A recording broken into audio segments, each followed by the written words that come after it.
സംസ്ഥാനത്ത് ആശങ്കയേറ്റി അമീബിക് മസ്തിഷ്ക ജ്വരം. ഇന്നലെ മാത്രം രോഗം ബാധിച്ചു മരിച്ചത് 2 പേരാണ്. ഈ വർഷം എത്ര പേർക്ക് രോഗം ബാധിച്ചു എന്നുള്ള കണക്ക് ആരോഗ്യവകുപ്പ് പുറത്തുവിട്ടിട്ടില്ല. രോഗത്തിന്റെ ഉറവിടം കണ്ടെത്താൻ ആരോഗ്യവകുപ്പിന് ഇതുവരെ കഴിഞ്ഞിട്ടില്ല. കോഴിക്കോട് ജില്ലയിൽ ഇന്നലെ മരണം സ്ഥിരീകരിച്ചതോടെ പ്രതിരോധ പ്രവർത്തനങ്ങൾ ഊർജിതമാക്കി കോർപ്പറേഷൻ. പുതിയങ്ങാടി മേഖലയിലെ ജലാശയങ്ങൾ സൂപ്പർ ക്ലോറിനേഷൻ ചെയ്യാനുള്ള നടപടികൾ ഇന്ന് ആരംഭിക്കും. കഴിഞ്ഞ വർഷം രോഗം ബാധിച്ചത് 201 പേർക്കായിരുന്നു. സുനിഷ എല്ലൂരും വി എസ് രഞ്ജിത്തുമാണ് വിശദാംശങ്ങളുമായി ചേരുന്നത്. സുനിഷ, സംസ്ഥാനത്ത് അമീബിക് മസ്തിഷ്ക ജ്വരത്തിന്റെ അത് ബാധിക്കുന്നവരുടെ എണ്ണം വർദ്ധിച്ചു വരികയാണ്. എന്താണ് നിലവിലെ സാഹചര്യം? എത്ര പേർക്കാണ് ഇപ്പോൾ രോഗം ബാധിച്ച് ചികിത്സയിലുള്ളത്?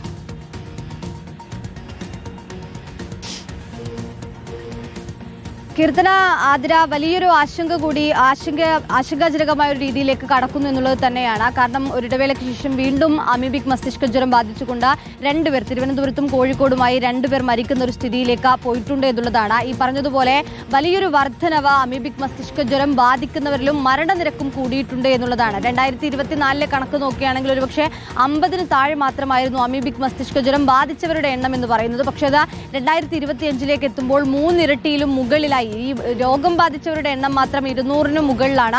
ഒപ്പം തന്നെ മരിച്ചവരുടെ എണ്ണം ഔദ്യോഗിക കണക്ക് പ്രകാരം 47ഓളമാണ് എന്നുള്ളതാണ്.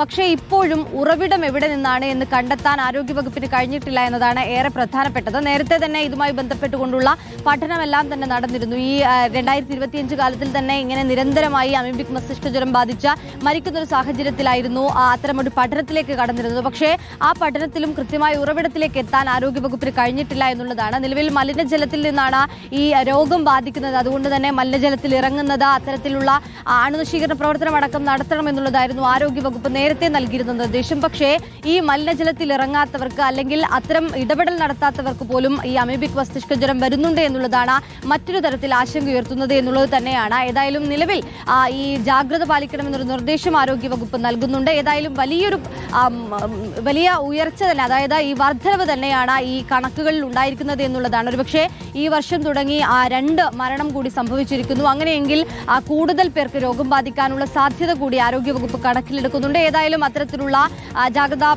ജാഗ്രത പാലിക്കണമെന്നുള്ള നിർദ്ദേശങ്ങളും ഒപ്പം അത്തരത്തിലുള്ള പ്രവർത്തനം, ഇത് പ്രതിരോധ പ്രവർത്തനങ്ങളും പല ഭാഗങ്ങളിലുമായി നടത്താൻ നിർദ്ദേശവും നൽകിയിട്ടുണ്ട്.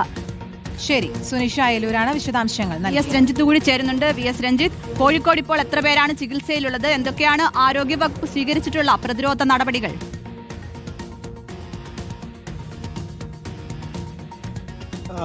പ്രധാനമായിട്ടും കഴിഞ്ഞ ദിവസമല്ല, നേരത്തെയൊക്കെ അമീബിക് മസ്തിഷ്ക ജ്വരം ഉണ്ടായ സമയത്ത് കോഴിക്കോട്ടും മലപ്പുറത്തുമൊക്കെ ആയിട്ടാണ് നിരവധി കേസുകൾ ഉണ്ടായിരുന്നത്. ഇപ്പോൾ ഇന്നലെ കോഴിക്കോട് പുതിയങ്ങാടി സ്വദേശിയായിട്ടുള്ള ഒരു സച്ചിദാനന്ദൻ, 72 വയസ്സുള്ള സച്ചിദാനന്ദനാണ് അമീബിക് മസ്തിഷ്ക ജ്വരം ബാധിച്ച് മരണപ്പെട്ടിരുന്നത്. കഴിഞ്ഞ ഒരാഴ്ച മുമ്പാണ് സ്വകാര്യ ആശുപത്രിയിൽ കടുത്ത ഛർദിയെ തുടർന്ന് സച്ചിദാനന്ദനെ പ്രവേശിപ്പിച്ചത്.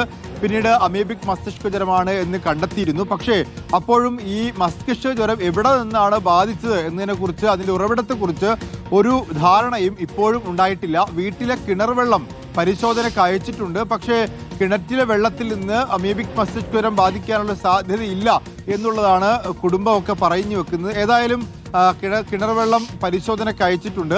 ആ പ്രദേശത്ത് പുതിയങ്ങാടി ഭാഗത്തൊക്കെ തന്നെ ജലം ക്ലോറിനേറ്റ് ചെയ്ത് അമീബിക് മസ്തിഷ്ക ജ്വരം ഉണ്ടാവാനുള്ള സാധ്യത കുറയ്ക്കാനുള്ള നടപടിക്രമങ്ങൾ കോർപ്പറേഷന്റെ ഭാഗത്തുനിന്ന് ഉണ്ടായിട്ടുണ്ട് എന്നുള്ളതാണ്. കോഴിക്കോട് ഇതുവരെ ഈ രീതിയിൽ അമീബിക് മസ്തിഷ്ക ജ്വരം ബാധിച്ച് വ്യാപകമായി ആളുകൾ ചികിത്സയിലുള്ളതായ റിപ്പോർട്ടുകൾ ആരോഗ്യവകുപ്പിന്റെ ഭാഗത്തുനിന്ന് വന്നിട്ടില്ല. ശരി, വി എസ് രഞ്ജിത്താണ് വിശദാംശങ്ങൾ നൽകിയത്. എന്തായാലും പ്രതിരോധ പ്രവർത്തനങ്ങൾ ഊർജിതമാക്കുകയാണ് ആരോഗ്യവകുപ്പ്.